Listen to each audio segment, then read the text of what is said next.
Hi friends, welcome to அம்மா சமையல். இன்னைக்கு நான் ப்ரான் சம்பல் எப்படி செய்யலான்னு பார்க்கலாம் வாங்க.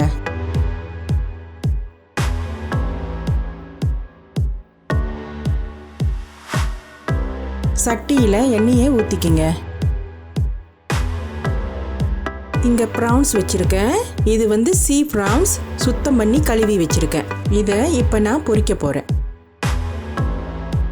இந்த ப்ரான்ஸை லைட்டாக பொரிச்சு எடுத்துக்குங்க. இன்னைக்கு நான் ப்ரான் பொரிச்ச எண்ணெயிலேயே சம்பல் வைக்க போகிறேன். இந்த ஸ்டைலில் கூட நீங்கள் சம்பல் வைக்கலாம், ரொம்ப ருசியாக இருக்கும். பொரிச்ச ப்ரான்ஸை எடுத்துருங்க. இங்கே பாருங்கள், இந்த மாதிரி லைட்டாக பொரிச்சுக்கணும். ப்ரான்ஸ் பொரிச்ச எண்ணெயிலேயே வெங்காயத்தை போட்டுக்குங்க. உருளைக்கிழங்க போடுங்க. பொன்னிறமாக ஆகிற வரைக்கும் வதக்குங்க.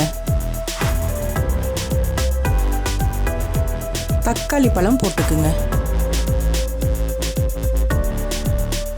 அரைச்சி வச்ச மிளகாவை ஊற்றுங்க.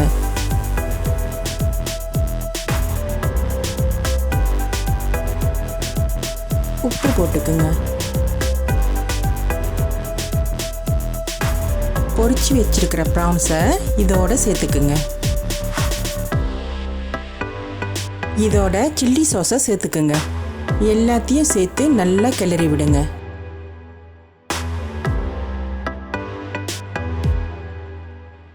அரைச்ச மிளகாவும் உருளைக்கிழங்கும் நல்லா வேகணும், அதனால நல்லா கொதிக்க விடுங்க.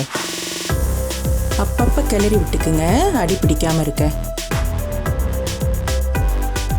நல்லா சுண்டி எண்ணெய் பிரியிற வரைக்கும் வேக விடுங்க.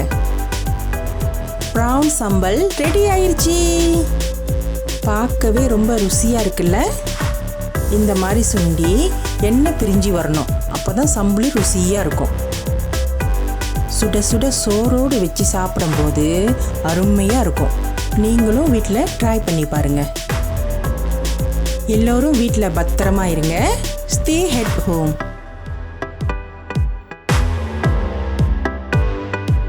லைக், ஷேர், சப்ஸ்கிரைப், பெல் பட்டனை ப்ரெஸ் பண்ணுங்கள்.